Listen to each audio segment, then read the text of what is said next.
the alley-oops at Kezar to the glory days at the stick. From who's got it better than us to brick by brick. It's always the 49ers way, from off-season to game day. Yeah, we talk back. It's the 49ers Cutback.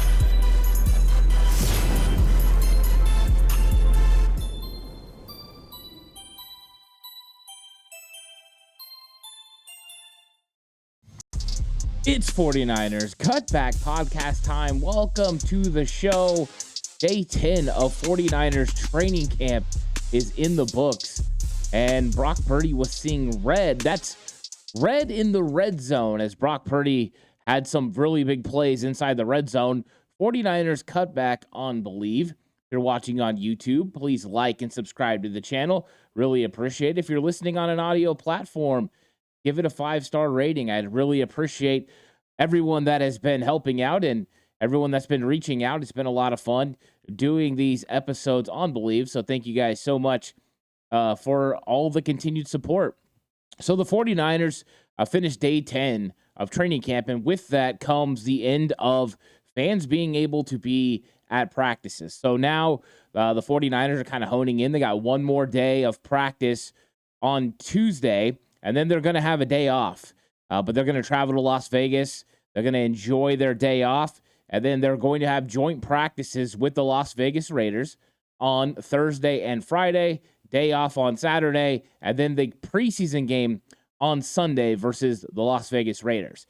And in this episode, we're going to talk about everything that happened at training camp. We're also going to get into some of the sound clips of what Kyle Shanahan had said in his press conference, which is going to give us an idea about Brock Purdy's availability for that Las Vegas Raiders preseason game, and also how he feels about these joint practices coming up against the Raiders.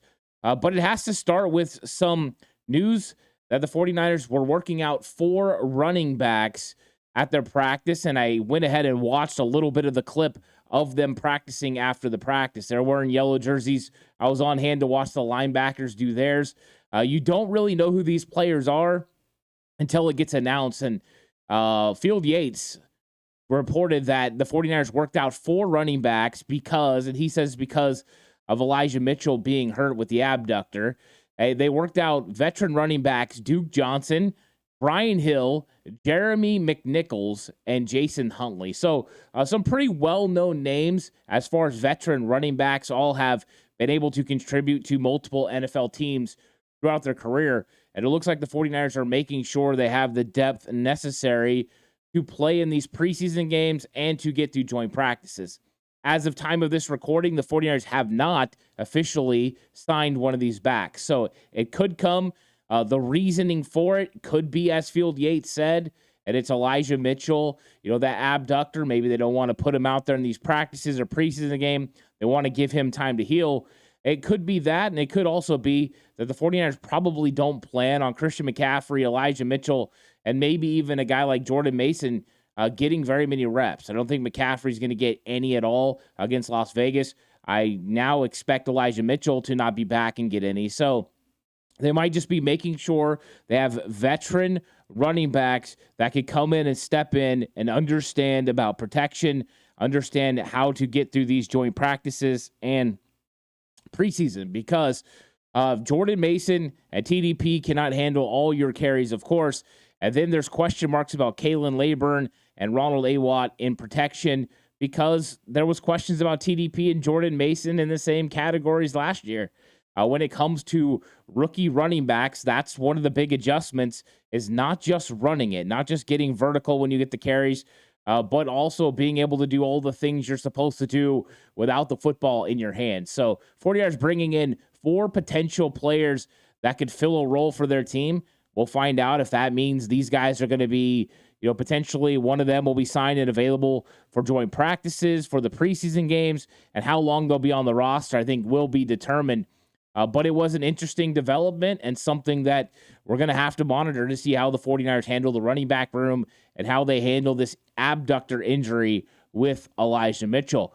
Good news on the injury front is that Jalen Moore, who I saw go down at practice, injured his knee, had a bone bruise. It was a very nervous moment as he stayed on the ground. And then he got up, walked to the sideline very gingerly, ended up getting on a cart to go get further observation and testing.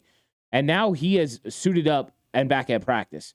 Now, he wasn't participating in the 11-on-11s. He wasn't out there getting those practice reps yet, but it's a good sign for the 49ers that Moore is getting close, because we want to see Moore play in some of these preseason games and get reps, because it's good for him and his growth. Plus, he's been looking really good.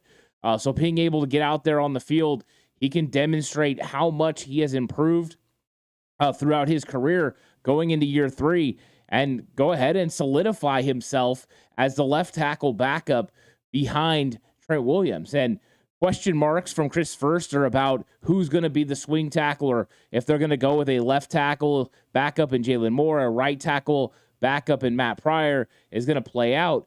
But with Jalen Moore being able to get back on the field here pretty soon, he's going to be able to battle back and potentially win that job. And that's been one of the training camp battles that I've been talking about for a while, is Moore versus Pryor, to see who's going to be that 6th offensive lineman, and especially the offensive lineman that plays on the outside. So good news for Moore coming back and suiting up, and we'll continue to monitor his progression. Aaron Banks is progressing through concussion protocol. Now that he's out there and working out in his normal clothes means he's made it one step of the way. Of course, they're going to keep monitoring where he's at with the concussion protocol, but it's good news that he's finally out there. The next step will be he'll practice in a non-contact way. Then he'll be wearing a blue jersey. Then pretty soon he won't, as they continue to monitor where he's at, whether he's feeling nausea, whether he's dizzy, and all these things. But it's good news that he's progressing. Hopefully everything is going to be back to normal and he's going to feel healthy, and they can take care of him, because we want to make sure Aaron Banks is healthy and ready to go by week 1 of the season. I don't think the 49ers are really worried about him playing in any of these preseason games, although it would be nice to see him get a series or two with the starters just to kind of get, some of that chemistry together. But he's used to playing with Trent Williams. He's used to playing with Jake Brendel. He should have no problems being able to reacclimate to this 49ers offensive line. And then Brandon Ayuk had a day off. So Brandon Ayuk has been sizzling over the last week and a half, 2 weeks at 49ers training camp. He's been spectacular. And so he had the day off. That kind of coincides with the fact that the 49ers starting defense played really well. In fact, the defense was taking all the attention early on in training camp.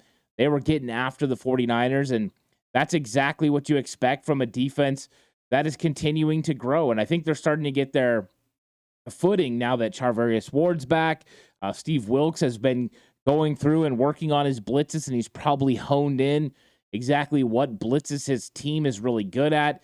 And then they're now able to execute those at a high level, as this defense has learned overall what Steve Wilks wants from his scheme, how he wants it played from a technical standpoint.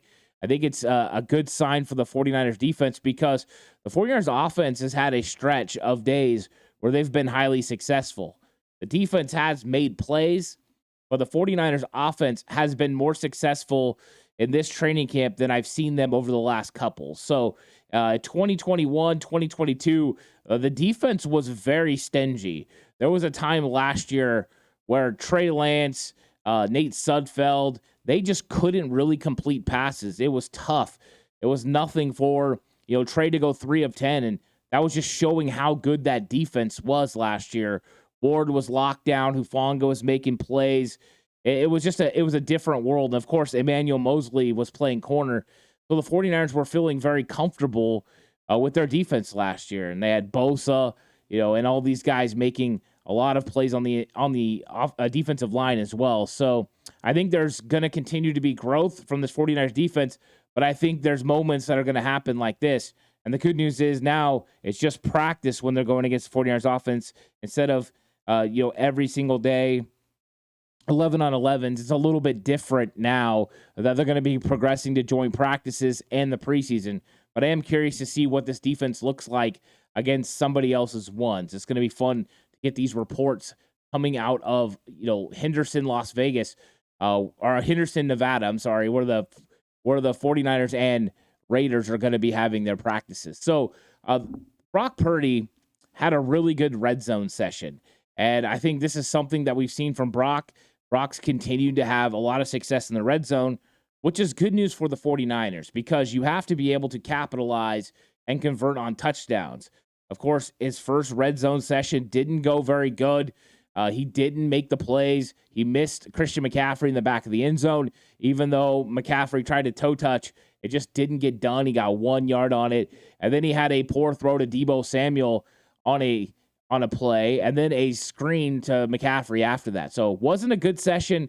But then Purdy came out for a second set in the red zone, and he found rhythm. He worked it out, and he made some plays. And he had touchdown throws on consecutive plays to Jawan Jennings, Tay Martin, and Willie Snead.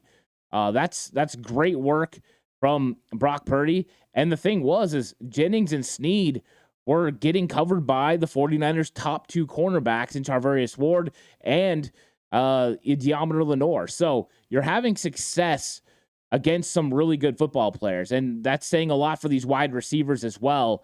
But I think it's good news, for the 49ers that Brock Purdy's having this success in practice. Of course, he threw for about 50%.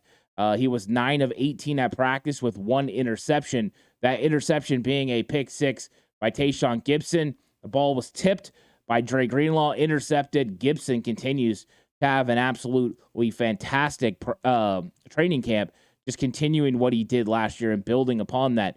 So Kyle Shanahan was asked in his presser about Brock Purdy because we've seen the growth. Brock Purdy's continued to develop, and he was asked if Brock Purdy was going to play against the Las Vegas Raiders, and this is what Kyle Shanahan had to say about it. I doubt Brock plays. We haven't fully decided it yet. Usually when we go scrimmage against guys, I rarely play our starters. That's usually my plan going to it because a little more into the practices and the games. But I've changed my mind a couple times too based off how those practices go. So usually that's our plan, but we'll see how those practices go. We're kind of hoping no at this point, right? The way Kyle Shanahan's saying it, on some occasions he's had to do that. We've seen him do that a little bit last year with Trey Lance as he went ahead and played him even though he didn't want to play a starter. So I think the 49ers are planning on going very thin with their starting units against the Raiders in the actual preseason game. And I think Brock Purdy, the hope is that he won't play. If he's not playing in that preseason game, it means he had a very good joint practice, which is a good sign for the 49ers. So I think those expectations, even though we're going to be very excited about preseason football, they're probably not going to see very many of the starters, if any. And I think that as long as everything goes good at joint practices, that's a good sign for the 49ers that you just won't see those guys. And that's okay. You know what I mean? You don't have to see the starting 49ers offense in the first preseason game, even though as fans we're super excited and we want to see how these 49ers go out there and operate. I think it's very important to make sure we remember that this is a progression, and now we're going to get to see other players. Just because you don't see Brock against the Raiders, it does mean you're going to see a lot of Trey Lance and Sam Darnold and Brandon Allen. And I think that is a good sign, for the 49ers. And one thing that was interesting is Matt Maiocco asked Kyle Shanahan, hey, Brock Purdy, does he need to play during the preseason? Once they found out he's not playing against the Raiders, it's like, well, does he need to play at all during the preseason? Here's what Kyle Shanahan had to say. I think it's always good to play. You don't think he has to. I don't think a lot of guys don't have to, but it usually helps. So we can expect to see Brock Purdy play at some point during the preseason. The 49ers usually do a dress rehearsal. I don't know if they'll do that in the week 3 preseason game against the Chargers. Maybe they will.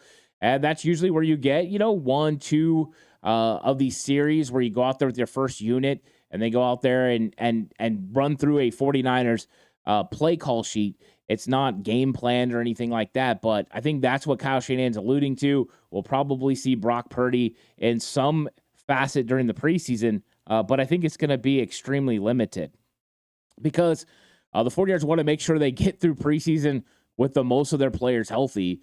And I think, when it comes to Brock Purdy, there's not a lot that you're going to gain out of playing in these preseason games. He played in 7 games last year, got a lot of experience. He's getting a full training camp this year, and there's less injury concerns than there was coming into training camp. So, You don't need to play him. I think Kyle Shanahan will be very careful.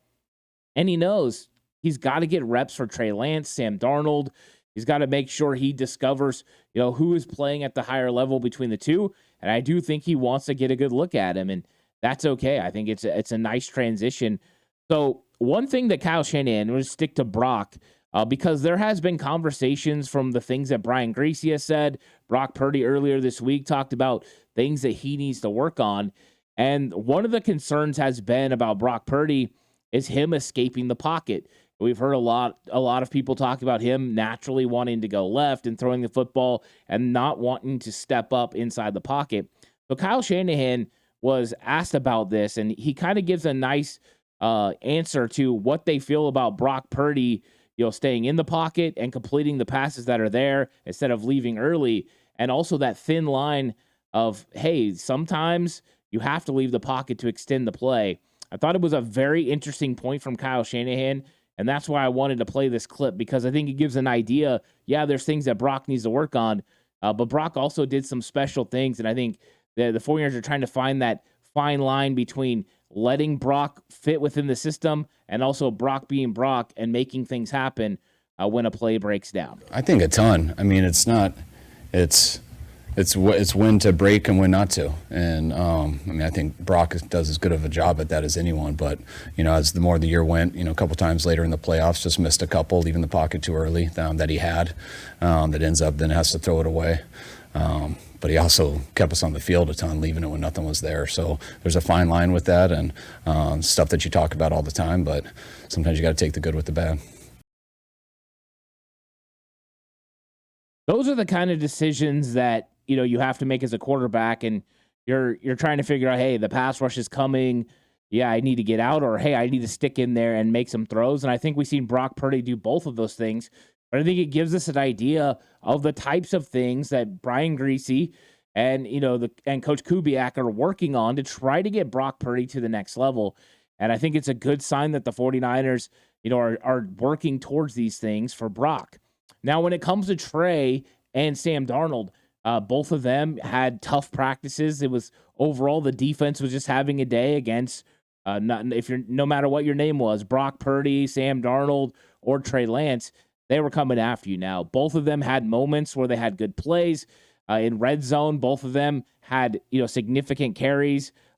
Trey Lance and Brock Purdy both ran for touchdowns. Some reporting it's a touchdown for Trey. Some saying he got stopped at the 1 yard line. When you're out there in these situations, a lot of times those refs, if you just get touched, they'll call you down. So you make judgment calls, and some say it's a touchdown, some say it's not. I think either way, it was a quarterback draw, and Trey Lance made a nice run. So whether it was a touchdown or not, it's significant because you see the things that Trey can do, especially in the red zone with his legs. And he's also able to distribute. We've seen him distributing the ball around to different receivers and making all the throws. And with Darnold, he continues to have, good moments. And I think the 49ers are optimistic about the growth of both of these quarterbacks.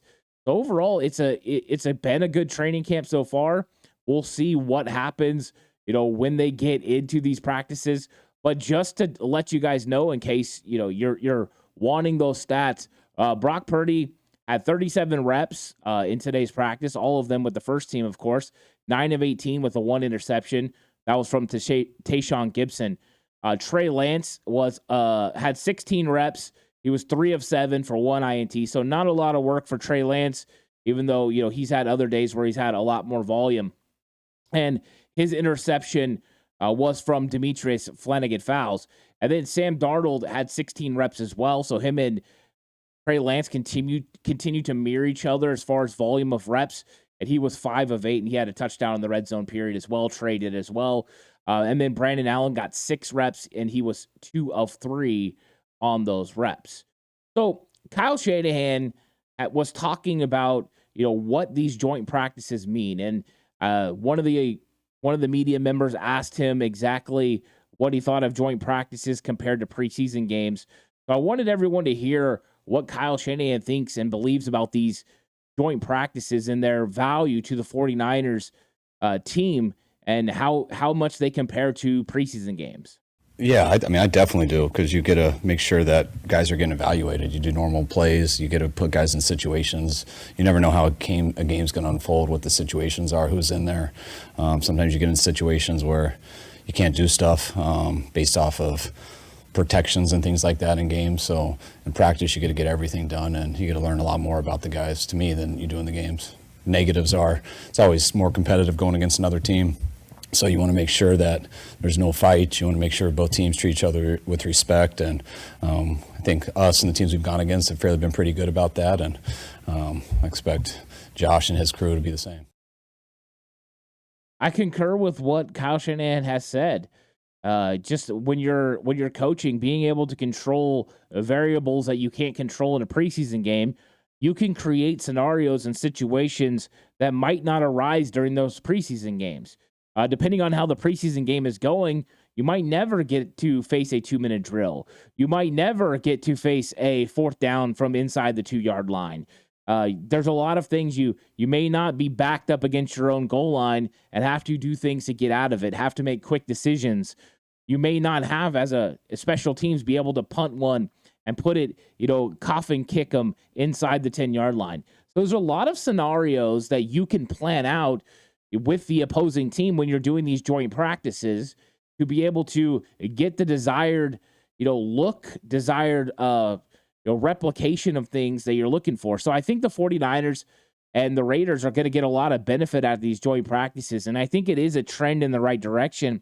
And I look for joint practices to probably even take more of a hold over the next few years, as the NFL may go away from having 3 preseason games and maybe go down to 2, because there's always the possibility of an 18th game. We've heard George Kittle talking about that. Of course, that's a conversation for a different day, but he's talking about 18 so they could get 2 bye weeks during the season. So it's always something that's a possibility. But I think joint practices and the benefit of joint practices, because you're able to figure out the things you need to work on and then work with the opposing staffs to get those things done, I think is huge. The one thing that's a little bit different that you get from preseason that maybe you don't get from joint practices is the overall desire for a finished product, right? So a win or to not lose, right? You can kind of have those sorts of things. The feeling of playing in front of a big crowd also plays into it, especially for young players dealing with sound. You can pipe in sound and kind of replicate what that looks like. But I think sometimes going through the little things, it's still nice to have preseason. I just don't know if you get as much benefit as far as X's and O's that you're going to get from joint practices. And I think that's what Kyle Shanahan sees, how much value you get from joint practices. So I think a combination of joint practices and preseason games is exactly what you need to get your team in the right direction. And if it does manufacture that intensity, like Kyle Shanahan was saying, you just don't want fights and things like that. But if you can stay within your own realm and not get out of hand and start getting into fights and things, I think it's a good thing for the 49ers and for the Raiders to be able to have these joint practices. And I have a feeling that there's going to be some energy there. You're going to have players that have played for both teams. There'll be some talking, I'm sure, and we'll see what happens. But I think overall these joint practices are going to benefit the 49ers, and we're probably going to start to see the depth chart take hold as some of these training camp battles are definitely put a magnifying glass on them. We can see how these guys perform going against some really good players on the opposing team. Some of those battles are going to be fun. So 49ers wide receiver position has just been even more difficult to figure out because we know who the top 4 guys are: Debo, Ayuk, Ray, and Juwan. And those guys have all been playing out of their mind all throughout training camp. But the battle to be the 5th, maybe 6th wide receiver has continued to boggle the mind. And all these guys are doing really well, whether that's Ronnie Bell, Chris Conley, Danny Gray, and now Willie Snead, who stepped up in the last few practices and put himself on the map and a part of this conversation. So the 49ers are going to have some decisions there. Tate Martin had a touchdown in the red zone today. So more decisions, and I think training camp and these joint practices are going to give the 49ers a really good idea of who's going to be, making plays in the wide receiver position. And unfortunately, the 49ers can't keep all these guys, but all of them add something very unique to this 49ers wide receiver room and depth chart. And so who is able to kind of distance themselves from the others, whether that's blocking and or what they can add to the offense, is going to be interesting to watch. And I'm really curious. Those are things we can focus on for Raiders preseason and then throughout the preseason. Who makes those plays? Cameron Latu caught a touchdown pass during the red zone today. So Latu getting involved a little bit. That's a good news. We have heard about, Braden Willis. I watched him get involved with 3 targets at practice. And so Cameron Latu getting involved as well. These young guys continue to progress. And it's a difficult thing, but it's good to see Cameron Latu step up. As far as running backs go, Christian McCaffrey continues to shine. Jordan Mason has been doing good, but TDP has been getting all the attention. Running angry, running aggressive, running physical, catching the ball in the backfield. TDP is going to be a player to watch. Watch him during the preseason and let's see what he can do. But there's conversations are definitely there about what he can provide this team. And I think it's becoming a real plan for the 49ers to have these 4 running backs running together. So TDP, a lot of excitement coming from him. As far as offensive line, the 49ers continue to grow, continue to develop, giving Jason Poe some snaps at center now. Nick Zakelj, of course, has been doing the same thing. They're wanting versatility from those interior offensive linemen. So you have to be able to play right guard, left guard, and center. So we're seeing some conversation there. Chris Foerster did say in his presser that he's worried about Poe's ability as far as length of arm to be able to handle all the blocks that he needs to make. He says the better transition is for him at center, but he's got to figure it all out, and so that's why they focus so much on him at guard before. He did also say John Feliciano's best position is center, but he's going to be a backup for all 3 positions as of right now. So 49ers defensive line, we've seen them make some things. Bosa's gone. Right, it's all been about Farrell. It's all been about Jackson. And now it's all about Taco Charlton. But Kyle Shanahan was asked about the defensive line and how he felt about him. And this is what he had to say about the 49ers defensive line. I think a good amount. I mean, I got a pretty good idea just going against them every day. Those guys go hard. They're a little banged up right now. We'll see how they are when we go out there. But I know we got a good D-line. Just hope they can stay healthy. Hope they can keep working on their craft to improve while they stay healthy. And as long as they do that, things will be good for us. I mean, he sees them every day. He knows what they're about, but they got to stay healthy. And I think that was one of the things we saw is a lot of players kind of went down at once. Kalia Davis, Robert Beal were 2 names. Austin Bryant, who's returned now. But then they've also put Daryl Johnson on the IR, so they've had to go out and bring in other players. But one of those guys that they brought in was Taco Charlton. And I think at the time it felt very camp body-ish, but he came in looking good, about 260 pounds, 6'6" with those long arms. And I think it was obvious right away that he had the ability. He was putting in the extra work with Daryl Tapp, getting those extra drills as he was going through the hoop and working on his handwork. So it's been fun to watch. And now he's starting to get first team reps. So we heard what Steve Wilkes had to say about him the other day in the presser, that he stepped off the plane and he's been ready to go. And now we can be excited. This could be a really nice signing for the 49ers where, we lost Daryl Johnson, but we have a guy like Taco Charlton who's now in the running to make the 49ers 53-man roster and be a part of this 49ers rotation.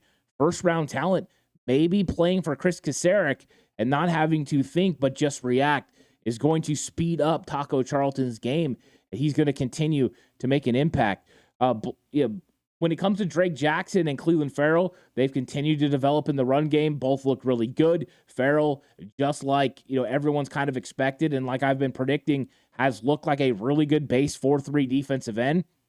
And I think the good thing with Farrell right now is he's starting to apply pressure consistently to the quarterback. Even seen him winning against Trent Williams from time to time, which we know is no easy feat. So I think it's optimism for Farrell, for Jackson, for Taco Charlton, and for a guy like Austin Bryant. Austin Bryant would have had 2 would-be sacks in practice today. He's flying off the edge. He looks healthy. That's good news for the 49ers. They have some real talent on the outside now with guys who can provide speed rush and are long. And so we've also seen good good training camps from guys like Alex Barrett, who's been a lifelong practice squad guy, but he's been showing up and making plays. And you've got guys like Kerry Hyder. So question mark still about the young player Robert Beal, but all the veterans, some of the reclamation projects the 49ers are bringing in are trending in the right direction at training camp. Now they're going to go out there and they're going to go against the Las Vegas Raiders. I pulled a Kyle Shanahan. Las Vegas Raiders at joint practices, and then we'll get to see them in some of these preseason games, and that'll be exciting as well because we will get to see all of these guys getting those reps and seeing where Chris Kasarik has got this defensive line. Less question marks about the interior defensive line, but the outside guys have been getting it done lately as well. Demetrius Flanagan-Fowles had himself a really good practice, nearly 2 interceptions. He dropped one, but he did have another one. And the 49ers linebackers continue to play well, and the 49ers defense played really well. Dre Greenlaw's are in and around, making plays, tipping that ball that Tayshaun Gibson was able to intercept. He was blitzing on the play, and Brock Purdy was under pressure. The ball got tipped and picked off. So these linebackers have been showing up and making plays. And Oren Burks right now looks like linebacker 3, but there's definitely guys on his heels from Flanagan-Fowles to McCurry Ball. And then now we've seen Jalen Graham and D. Winter starting to make an impact as they get more comfortable with this 49ers defense. It's going to be tough. The likelihood is the 49ers are going to keep 6 linebackers, but who are those 6 going to be? Somebody's going to get left out, and that could be a player like Flanagan-Fowles or even Oren Burks, even though Burks' special teams ability almost makes him a for sure lock for the 49ers. And then with Gibson having another pick, he just continues to be that staple in the secondary that the 49ers need, the model of consistency and that steady voice. So the fact that he's continuing the turnovers is good. He's in the right places at the right times. We heard Jair Brown talk about, learning from the Tayshaun Gibson and Talanoa Hufanga and what that's meant for his game, how quickly they process information and how they can understand what an offense is trying to do before it comes at them. And that reactionary time is cut down by the fact that they know what's going to happen. So he doesn't really care about speed because if you know what's going to happen, you go ahead and do it. And then Kyle Shanahan talked about Deshaun Jameson and kind of just echoed the same things that we've heard from Coach Steve Wilks about Jameson continuing to develop, and they're pretty high on him. So 49ers secondary is in a good spot, and I think the 49ers overall are in a very good spot, trending towards playing the Raiders, and what that's going to look like. I think it's going to be a lot of fun. We're finally getting to real football. These joint practices are going to reveal a lot about the 49ers and the Raiders.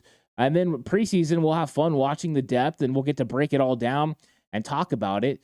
And I think that's going to be a lot of fun as well. So plenty of content will be coming your way. We're at the brink of football season officially getting underway.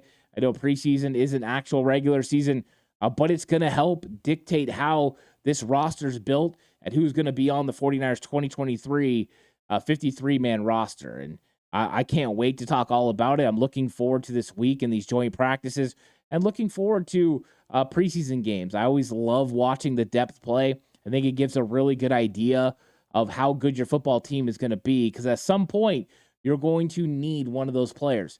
Like Bill Walsh said, you're an extension of the player, the other players, and it's so true. And you're going to probably need every one of those guys. He used to say, we're going to need all 49 guys in this game, and I think that at some point, the 49ers are going to rely on some of these players. It's going to be fun. So thank you guys so much for watching 49ers Cutback on Believe. I'll catch you guys on the next one. Until then, stay safe. And remember, the right way is always the 49ers way.